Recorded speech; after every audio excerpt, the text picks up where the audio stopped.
This is CBC Here and Now.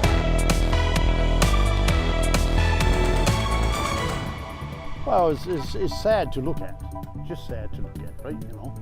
They went into my bank account and took a payment out of my bank account for the insurance. So you get the gall. Tonight, the costly price of rebuilding in and around Port aux Basques. How long will some people have to wait? We're really trying to sell Newfoundland as a great place to work and live. Pitching the province to doctors in the middle of a healthcare crisis. Good evening and welcome to Here and Now. Well, as the losses mount from post-tropical storm Fiona, calls are growing louder for compensation. Yesterday, the provincial government announced $30 million to help homeowners, with more expected coming from Ottawa, but still no word on whether hard-hit fishermen will get help. Terry Roberts reports. In Burnt Islands, some 30 coastal fishing properties have been smashed. Similar destruction down the road in Rose Blanche. Somewhere on the bottom, 3 outboard motors, a freezer and fishing gear. Lots of it. Sad like this. 35 years gone. From Burgeo to Cape Ray, it's believed at least 24 commercial fishermen are crippled by Fiona. Hedley King lost 3 fishing sheds, a wharf, 40 tubs of halibut gear, a big replacement cost. Anywhere up to $100,000 for sure. King says he wants to rebuild. But at 66, it's not easy starting over. I'm not as fast as I was one time, so there's quite a difference, right? You know what I mean? King is not alone. Many fishermen along the southwest coast are wondering whether they can recover from the damage delivered by tidal surges not seen before in these parts. Hedley King says he'll need help to get back in business, but so far, nothing concrete. On Wednesday, the issue came up in the House of Commons. Sources have confirmed that due to storm surges from Fiona, fish harvesters on the southwest coast of Newfoundland have lost over $2.5 million worth of fishing gear and property. Many will struggle to be ready for next year's harvest. So this MP says Ottawa needs to help. Will the Minister of Fisheries show she cares as much about fishermen as she does about dead lobsters and compensate them in a timely manner so they can prepare for the coming season?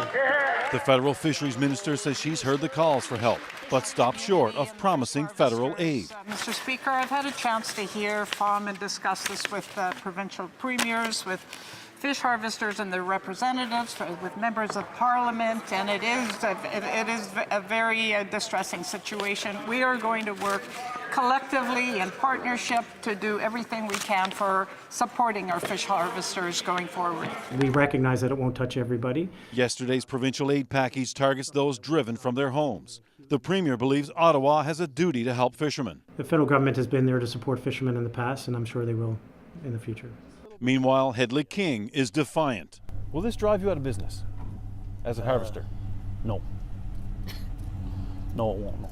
Now the powerful Fisheries Union is mobilizing, sending officials to this coast early next week to gather an inventory of all the losses and then sending that information to the feds, fully expecting that there will be help. Terry Roberts, CBC News, Port aux Basques. In St. John's, a transportation and trucking company is delivering donations for folks on the southwest coast. But these donations look a little different. In addition to food and toiletries, they're stocking up on doors, windows, and other building supplies. As Here and Now's Henrika Wilhelm learned, the drivers have a strong connection to that part of the province.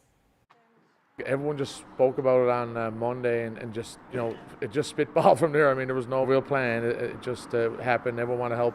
You know, our drivers have a lot of connection with Port aux Basques. Of course, we travel through Port aux Basques every day, and with 30 trucks a week going through there, you know, everyone got a connection to Port aux Basques. We got some drivers that live in Port aux Basques, and you know, Port aux Basques has been a big part of the trucking community for a long time, so we just want to give back. What exactly are people donating? Who is donating? Who's chiming in here?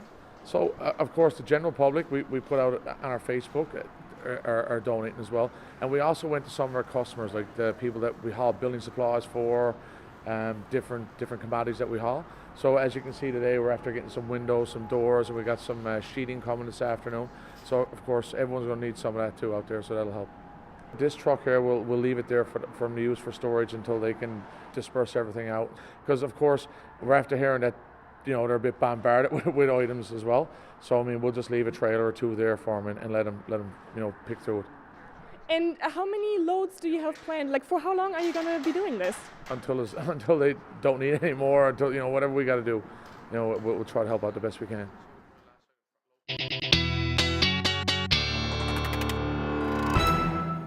Well, the good news is the weather is not nearly as wet as it has been for the first couple of days this week.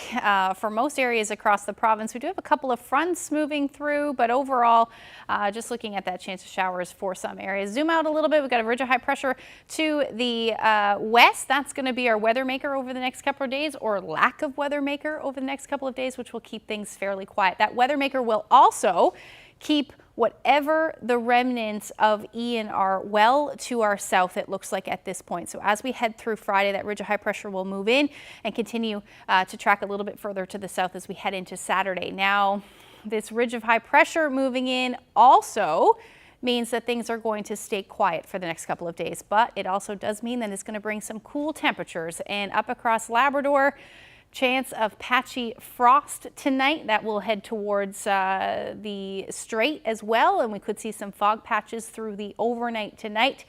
But yes, things will calm down. We're looking at some sunshine in the forecast as well. I'll get into those details when I come back. Thanks, Ashley.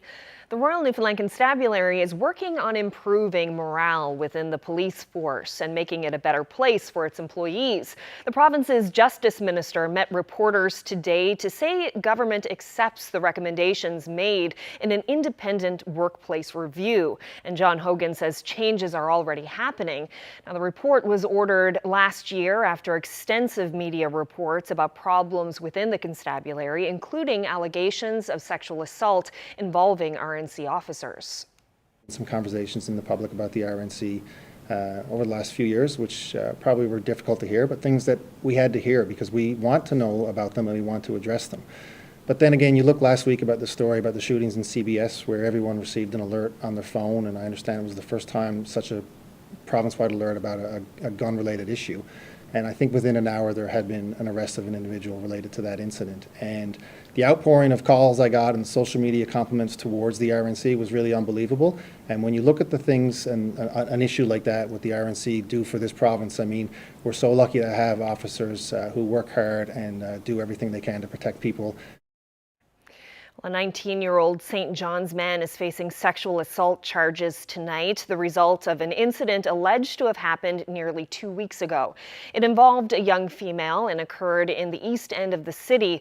The man is charged with sexual assault causing bodily harm, sexual assault, and assault. And police have arrested and charged a St. John's man with online child exploitation offenses. The 41-year-old faces a number of charges, including accessing child pornography, 2 counts of transmission of child pornography, and breach of probation. He's been released from custody and is slated to appear in court at a later date. A police investigation began back in 2021, which led to the search of the man's home last October. A number of electronic devices were seized. And there are new COVID-19 numbers to tell you about tonight. 4 more people have died of COVID-19 in Newfoundland and Labrador over the past week, and the province is dealing with a spike in the number of people hospitalized because of the virus. 13 people are in hospital, and that's up from just 2 last week, and 2 of those people are in critical care. And staying with health, the public got a glimpse into the inner workings of Eastern Health today. The Health Authority's annual report focused on spending and the care being provided at its facilities. But as Here Now's Garrett Berry reports, officials were taken to task for what they didn't talk about. After walking the public through last year's challenges with COVID-19 and the toll it's taken on the healthcare system, the AGM was just about over, when an audience member felt something was left unsaid. But it doesn't appear that anybody is addressing this issue. We seem to be playing ostrich here. His big concern, how long it takes to deal with medical problems in this province. It's been totally unacceptable, not only the number, but the amount of the wait times. Has there been no improvement in this in the past 4 years? Concerns over emergency departments, waits, and closures have dominated the conversation in this province for months. I'm just suggesting they're not simple answers. If they were, we'd have solutions to them. There's lots of people pretty smart. Today, health officials say improvements are being made, but it's complicated. You've got to find the right individual who's looking for that kind of lifestyle. So we're really trying to sell Newfoundland as a great place to work and live, consistent with the province's promotion. And, it's a matter of time. Minister Tom Osborne held a news conference this afternoon to talk about how he is dealing with the concerns. He says his department is seeing results. The emergency room in Bonavista was on diversion for 120 hours in July. There have been no diversions in September. He says there will be more in the coming days. More announcements, more initiatives to get doctors inside the healthcare system. We will do what we need to do to make sure that these sites, that individuals in these communities have access to the healthcare they need. But about an hour after that AGM wrapped up, Eastern Health delivered more news, this time about the Whitburn Emergency Room. It's going to stay closed for at least another week until October 10th. Garrett Berry, CBC News, St. John's. A day school survivor hopes to inspire young people to stay in school and give back to their communities. Marie Martha Andrews shared her experiences with a large group of students at Sheshashi Innu School, and as CBC's Heidi Adder reports, some are already taking her words to heart. Marie Martha Andrew lets her emotions show during this talk with students. You guys are very lucky that you can go home and have your lunch during dinner time. The survivor of a day school, she says it's re-traumatizing to relive the abuse she suffered, but shares these stories in hope they can learn from her experiences. I would like them to continue on with their education and be the next leaders in our community. Many Innu and Labrador were sent to these schools, run by religious groups and designed to assimilate Indigenous children into colonial culture. Despite the injustice, the rampant abuse there, Andrew says she feels hopeful for the future. I really do have hope because there's a lot of them that's going to go become what they want to be. Like, I'll be very happy, and I know a lot of people in the community would be very happy if they could come in and work in our community. Some of the students are already taking her talk to heart and encouraging others to learn more about their culture. When I was younger, I didn't spend a lot of time with my grandmother, like my great-grandmother, I mean. Her name was Annie, and she passed away some years ago. Yeah, and I think it's important that youth learns their language from their elders because they're the ones that know it the most. But when I was younger, I didn't learn any of it because I didn't spend time with her. And when she passed away, I regretted not learning it from her. I want to go to university, but then I want to come back here. I want to help my community somehow. I want to do that. I'm sure of it. Heidi Adder, CBC News, Sheshashi Innu First Nation.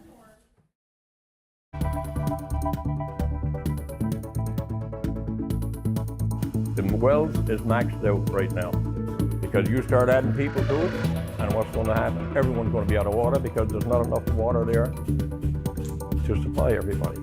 Water woes in Conception Bay North, and this community isn't alone. Our Zach Gowdy explores possible solutions for Small Point Adams Cove. That's coming up. Well, the temperatures have been on a little bit of a roller coaster. We're going to go right back up again and then down as we head through the beginning of next week. We'll get into the full forecast details coming up.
Well, as if getting up and at 'em in the morning isn't hard enough, many were wondering today, what in the world is going on with my clock? That's right. Cell phones and watches were indicating one time, but stoves and alarms were off by 7 minutes, and that can be a lot of time in the morning. It certainly can.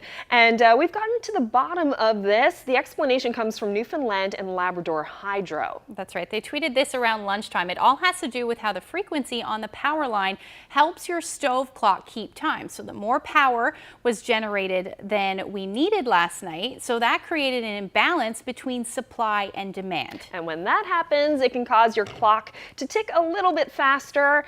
And just want to say thanks to Rob Collette at Newfoundland Labrador Hydro for getting on the phone with us and explaining this tweet a little bit more. It was interesting to find out how that works. It really was. Yeah. Very interesting. All right, so let's have a look at the weather. Tomorrow, lots of people are going to be off tomorrow for the National Truth and Reconciliation Day. How's the weather looking? Well, we do have some sunshine in the forecast, which is nice. It's been a bit rainy for the last little, but today much cooler as well.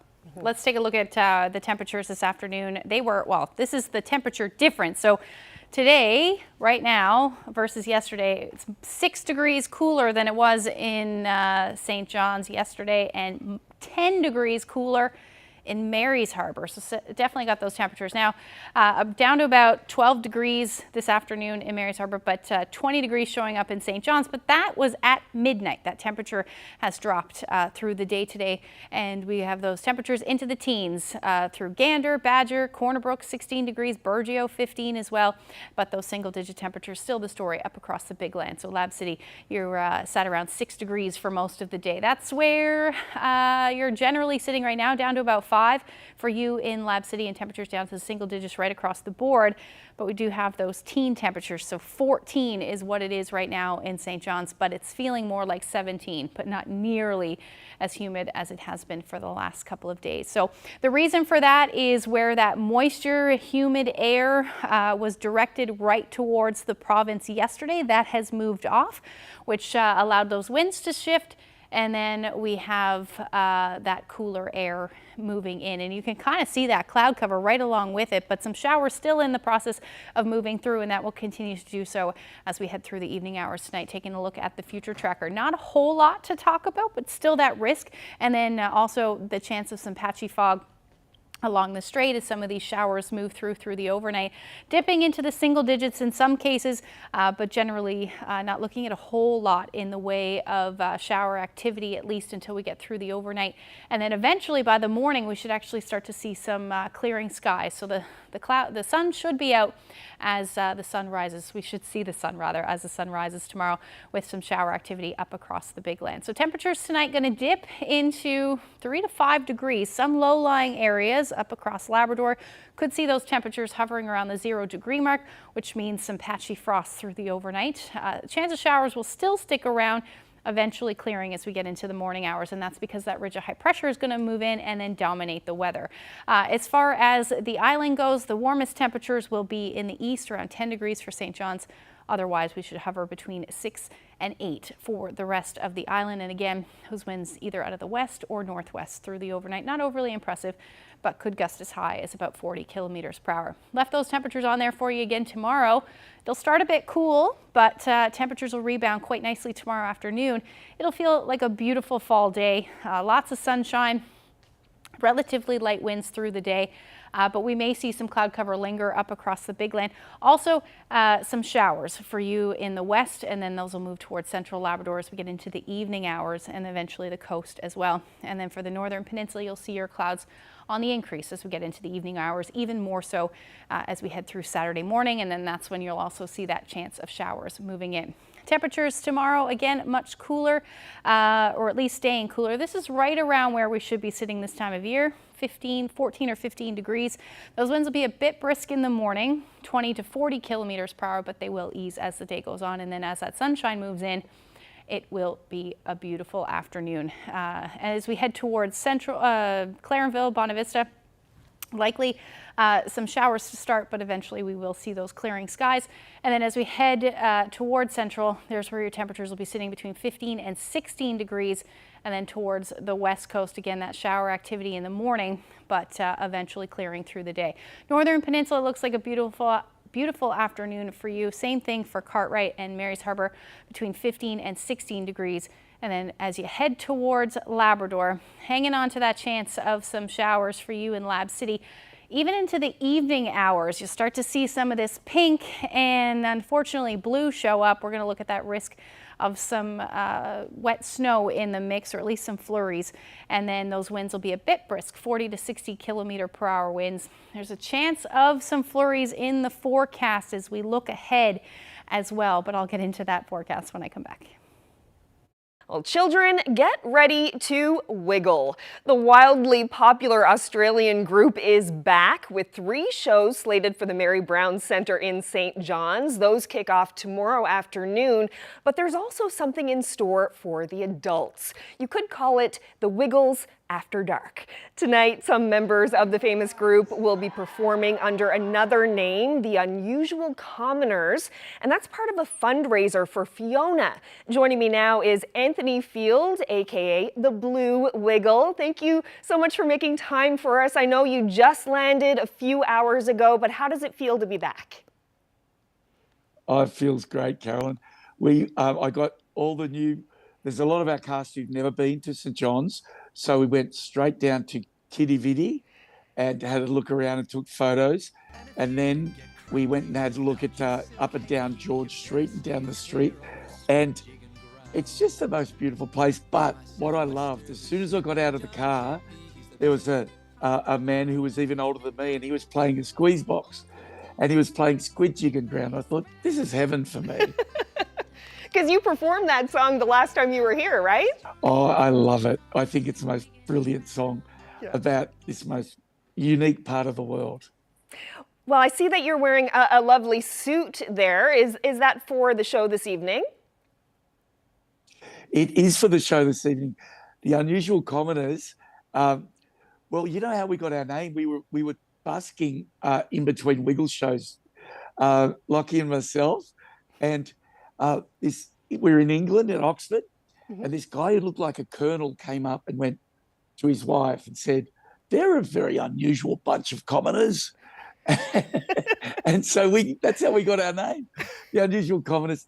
And we did a charity show the last time and the time before that, which went to the children's hospitals. But this time we're going to hopefully raise some money for Fiona. Yeah, let's talk about this show tonight. It's going to be at the Rock House. It's a fundraiser. What can people expect to see there? Well, it'll probably start around 9:30, and it's $20 to get in, and every cent goes to the Fiona Fund. But what they'll see is jet-lagged Australians playing music and loving the energy of the audience. And we'll play Australian folk songs, Australian rock songs, and we'll try and do a few of the Newfoundland songs, like what's that song? The Rattling Bog. We're going to do that one. A great song. And you don't often play these kinds of shows as the Unusual Commoners. This is something kind of rare, I guess you could say. The only place we've played it is here in St. John's, and it's the best audience. The last time we played, Alan Doyle got up and stayed up on stage with us. That must have been pretty fun. He always adds to a show. He's incredibly talented, a great man, and he's great mates with Russell Crowe, another Australian. So we kind of had that connection because we know Russell. Well, with the show tonight, what made you want to turn that show into a fundraiser for the people on the Southwest Coast? How familiar were you with what's been happening there? Well, you know, in Australia, we have massive bushfires, we have floods, and we know the devastation that nature can when nature reacts, or so in Australia it got a lot of coverage, and everybody's Canadians are very similar to Australians with just different weather, if you ask me. And our hearts went out to you guys. And knowing the devastation that the bushfires in Australia cause and the floods we've had, we just know that You muster the energy for that. you muster the energy from the children and the mums and dads who are so excited that their children are having a good time. So they look at the children more than they look at us. The children, a lot of them, it's their first show. And, it's a celebration because all of us all around the world have been locked out from, seeing each other and getting together and singing songs again. And a lot of children, it's their first show, and we know that responsibility that we want them to have a great first show, first concert. Well, 4 shows in less than 24 hours. You certainly have your work cut out for you. Thank you so much for joining us, and good luck with it. Carolyn, great speaking and so happy to be here. Thank you.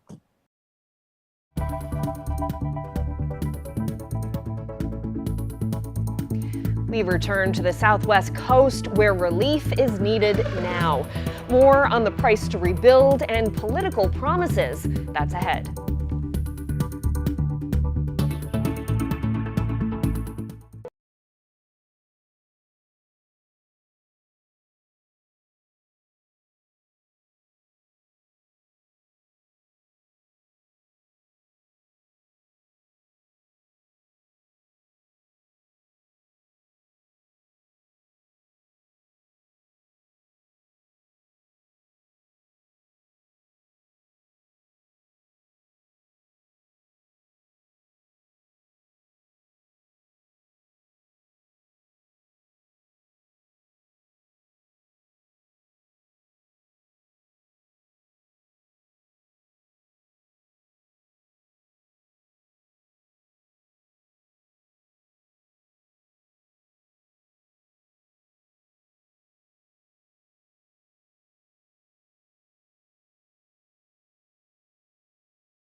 leaky pipes, a depleting water source, climate change.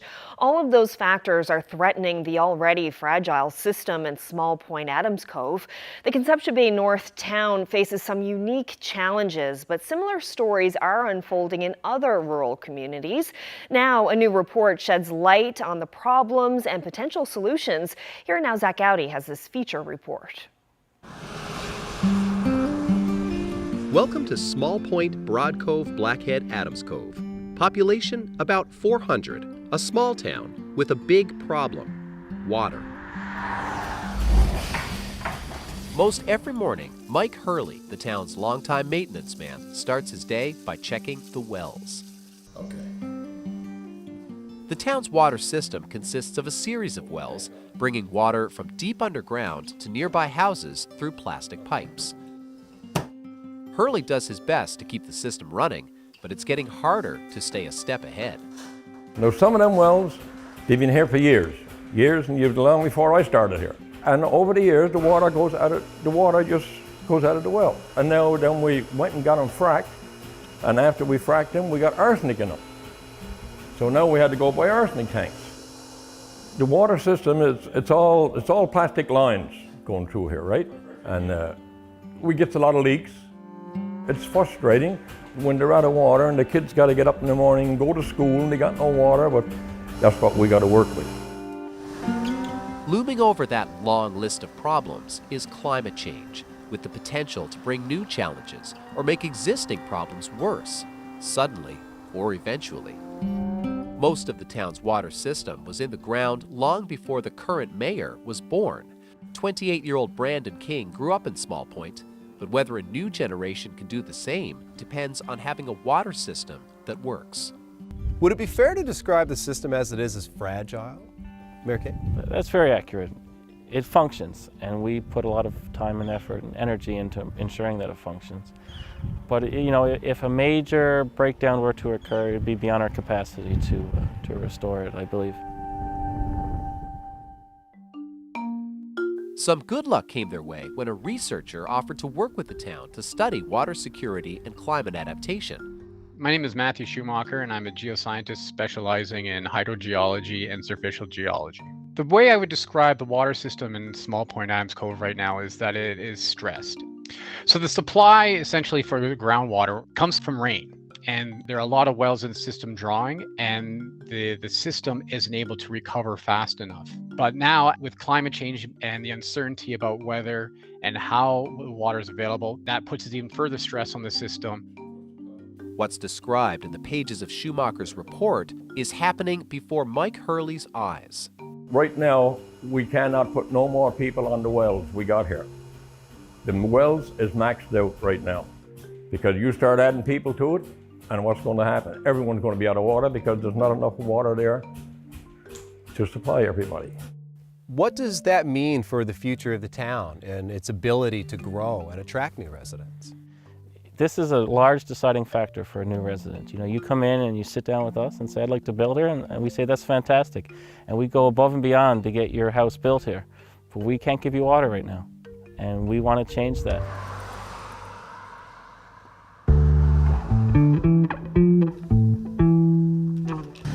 About a third of people in Small Point Adams Cove have their own wells. The rest are on the town system. Some of the town wells supply a few dozen houses, some more than 100. So people's experiences with water here tend to vary, but the complaints tend to be the same. Not on town water now, but I know from experience from home, if you've got no water, you can't do anything. You can't wash, you can't clean, you can't bake, really, you really can't. The water around here it's not bad. And are you on the municipal water system? Yes, I am. Is it frustrating sometimes? Oh, very. I mean, it's like anything. You know, availability, you don't know when it's going to be good, you don't know when it's going to be cut off. But that's part of the game, I guess, right?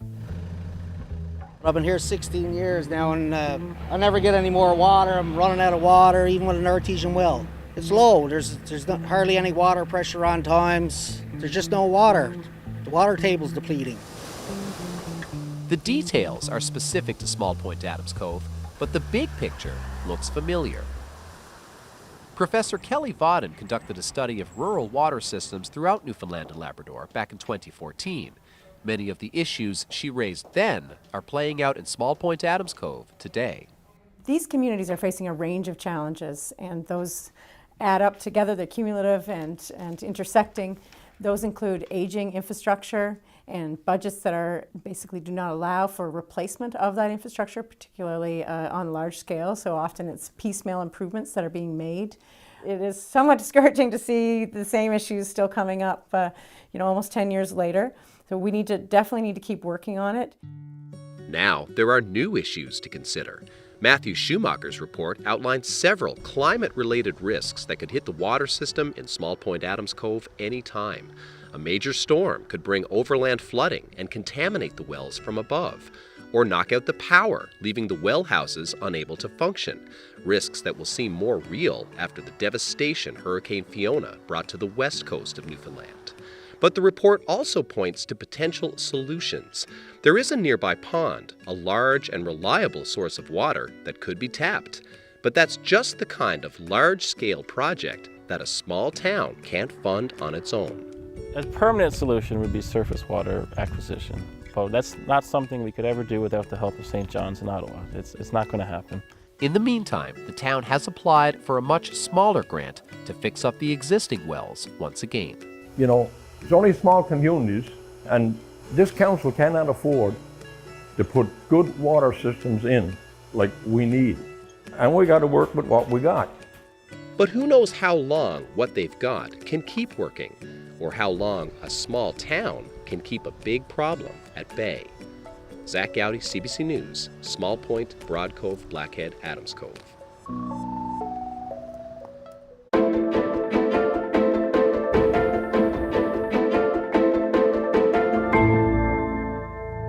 Returning now to Port aux Basques. Earlier in the show, we heard from hard-hit fishermen in the area about the growing calls for compensation. People on the ground need financial help now. As Chris O'Neill Yates reports, those who lost everything are taking politicians at their word, but some already feel ignored by their insurance. People are absorbing the pain of loss, at the same time wondering what now. Amy and Darren Osmond hoped for reassurance from the Prime Minister that help is on the way. Where once the Osmond home stood, now just a pile of rubble. Darren was away working. Amy and their daughter got out just in the nick of time. We gotta go. We gotta go. It's pretty terrifying. It was a hopeless feeling. I came here, the water was coming in through here. 7 people used to live in this house Terry Larish's dad passed down to him. On Monday, he says his insurance company told him he's not covered. I don't understand why they're doing it. So, I don't know. Is that all this act in nature or act of God, whatever it is, it should be included in your insurance. And the next day, he got another shock. They went into my bank account and took a payment out of my bank account for the insurance. So, you get the gall. And Larish can't rebuild on his own. He's laid off and on unemployment insurance. Osmond is hoping politicians will come through. They're saying that they're going to look after us, so that's all. I can just take them at their word, and hopefully, I know it's a lot to say, but when you see it on paper, it'll be more assuring. If people were hoping for concrete answers about rebuilding, those didn't come today.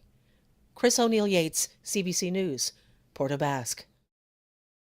Well, you've just seen more of the shocking pictures from the South Coast, the destruction, the damage. Let's head to Pictou County now in Nova Scotia. Residents in areas that fared relatively well in Fiona still say this is the worst storm they've ever seen.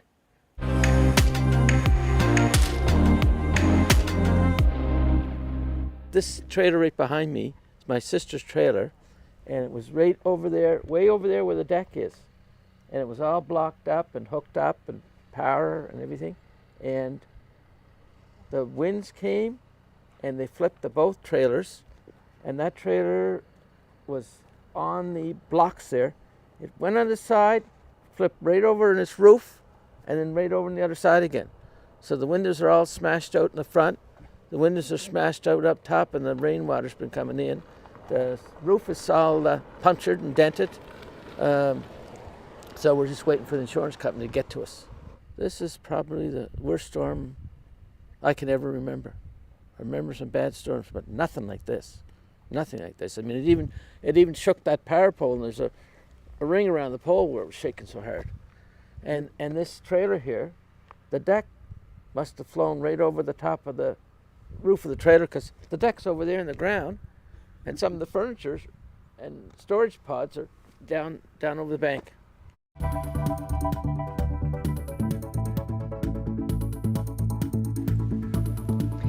In Florida, rescuers work to reach thousands of people trapped in Ian's wake, and destruction is widespread.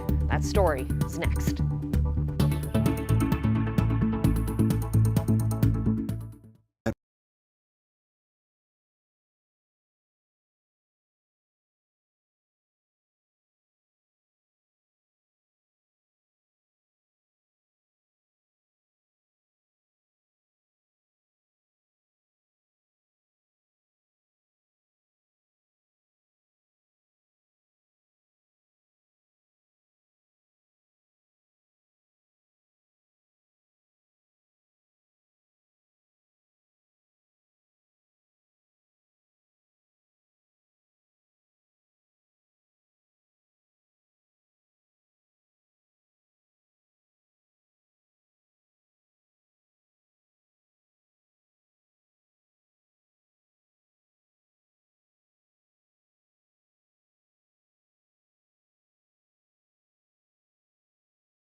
Rescuers in Florida worked to reach people trapped today in the wake of Hurricane Ian, what officials are now calling one of the worst storms in U.S. history. Floodwaters continued to rise today. Thousands have called 911, many of them stranded. Destruction is widespread. A causeway section fell into the sea. A pier was ripped apart. Part of a hospital roof was torn away. Ian is now a tropical storm over the Atlantic, but it's expected to regain hurricane strength and looks poised to strike South Carolina tomorrow.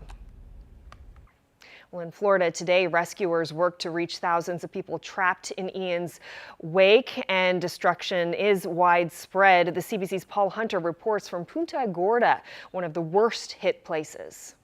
Yeah, just to give you a sense of the power of the storm here in Punta Gorda last night, this is a palm tree, and it was snapped at its base. The winds here were that strong. I want to give you a little bit of a tour of this part of Punta Gorda, which last night was under the eye of the hurricane. Literally, it was swirling around up there, and the result is this place is a mess. I don't know if you can see down here, the tops of all the palm trees are gone. You see another downed palm tree over there. We've seen wrought iron light standards also snapped, bent in half. Power lines are down all over the place, sometimes brought down by trees, sometimes blown down. You got power crews in already trying to bring power back to this place. 20,000 people live here. It is without power right now. We've got people coming. Jason, let's get this way. It's a mess. People here anticipate it could be weeks before things get anywhere back to normal. The interesting thing is that people have been telling me the expectation when they fled last night was that surge that we hear so much about. The expectation for Punta Gorda was up to 2-3 meters worth. Didn't happen. What came was the wind, and the result is this. So it could have been a lot worse, people are telling me. They expected their entire first floors to be wiped out by water, but they survived that much. But again, the cleanup begins now as well in light of things like this. Written on the boarded up window, looters will be shot. Because of course that's another fear. There are a number of curfews in places in Florida right now because of fears of that, while people deal with the mess that Ian left behind. Paul Hunter, CBC News, Punta Gorda, Florida. Well, yesterday we told you about a move by Hockey NL to make it mandatory for some coaches to learn how to prevent sexual violence. It's in the wake of the Hockey Canada scandal. Well, tonight we're learning about new details in that controversy. A Fifth Estate investigation has turned up more than a dozen additional allegations of group sexual assaults by junior hockey players. That investigation is part of the Fifth Estate season premiere, Anatomy of a Scandal, airing tonight. Here's Bob McEwen with a preview. Fresh from a celebration of their gold medal in 2018, some members of Canada's World Junior Championship hockey team found themselves in a London, Ontario bar. It's alleged that later that night at a nearby hotel, several players sexually assaulted a young, intoxicated woman. That allegation only came to light earlier this year after Hockey Canada quietly settled a lawsuit with the woman. London police, which originally declined to lay charges, have now reopened their investigation. And so has Hockey Canada, after fierce public pressure to explain what it knew and what action it took. Now, the Fifth Estate has learned that the incident in London is one of at least 15 occasions since 1989 when Canadian police have investigated allegations of junior hockey players engaging in group sexual assault. Ultimately, just a single player was ever convicted. Hockey Canada and the CHL have known for decades that there is alleged gang sexual assault in hockey towns right across this country. Sports journalist Laura Robinson first wrote about the issue 24 years ago. She says Hockey Canada has a cultural problem that promotes sexual violence, and what's alleged to have happened in London shows how little that's changed. It follows a script that's been going on for decades. In an email to the Fifth Estate, Hockey Canada says it moved quickly to alert police when it learned of the 2018 incident, as it insists it always has. and it said the organization takes allegations of sexual assault very seriously. Bob McEwen, CBC News, Toronto.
September 30th is National Truth and Reconciliation Day, so for CBC Newfoundland and Labrador we have a lot of special coverage, and that includes, for radio, the season premiere of First Light Fridays, hosted by my new colleague, Amanda Gear.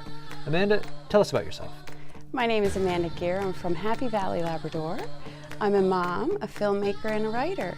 And now I'm a producer here at CBC. Tomorrow, for the premiere of the new season of First Light Fridays, what can we expect? We're going to be focusing on residential schools and their intergenerational impacts, as well as family and community connections.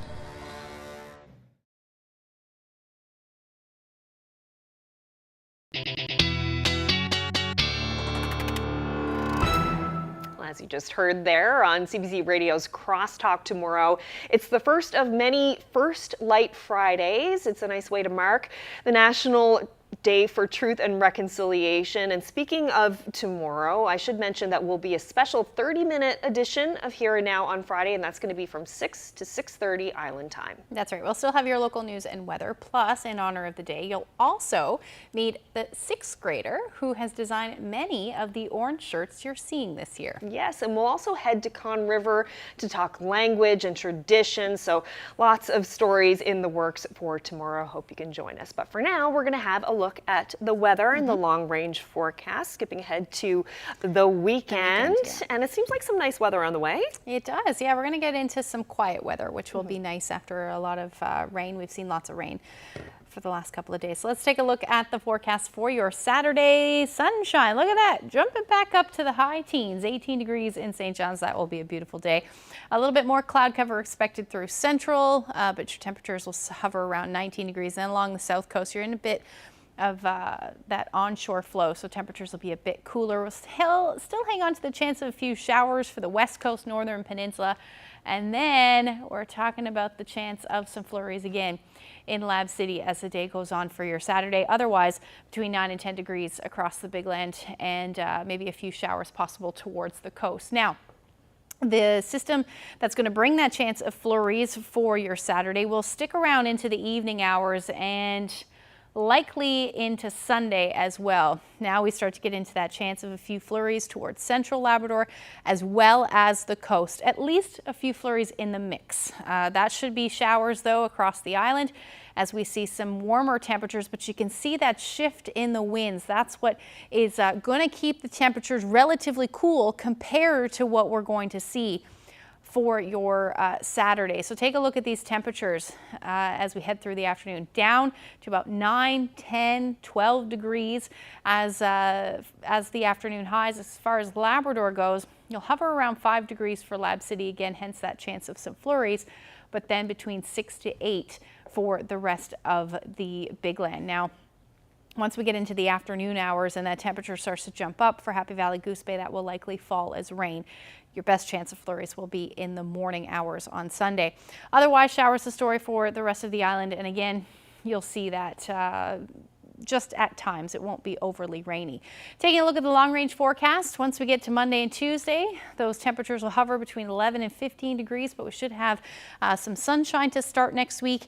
And then for central Newfoundland, you're looking at a similar forecast. Temperatures between 14 to 19 degrees, so really beautiful fall weather. And you see those temperatures dipping at night. This is when we're really going to start to see those fall colors come out. And then for western Newfoundland, similar forecast, a little bit more cloud cover, but between 12 to 16 degrees. Now for eastern Labrador, cloudy skies on Monday, sun returning as we head into Tuesday. And look at that nice warm up there, 16 degrees by Tuesday. And then for western Labrador, you're hovering around 10 degrees for your Tuesday. Just had to share another photo of the Northern Lights just because this one was so stunning. This is over Lab City. Larry Jenkins shared this great shot with us. If you have any weather photos that you would like to share with us, send them to my Facebook page, Twitter, or email them to nlphotos@cbc.ca. Oh, that is stunning. Incredible picture. It really is. Well, that's it for us. Once again, hope you can join us tomorrow for our 30-minute show. Have a great evening, everyone. Good night.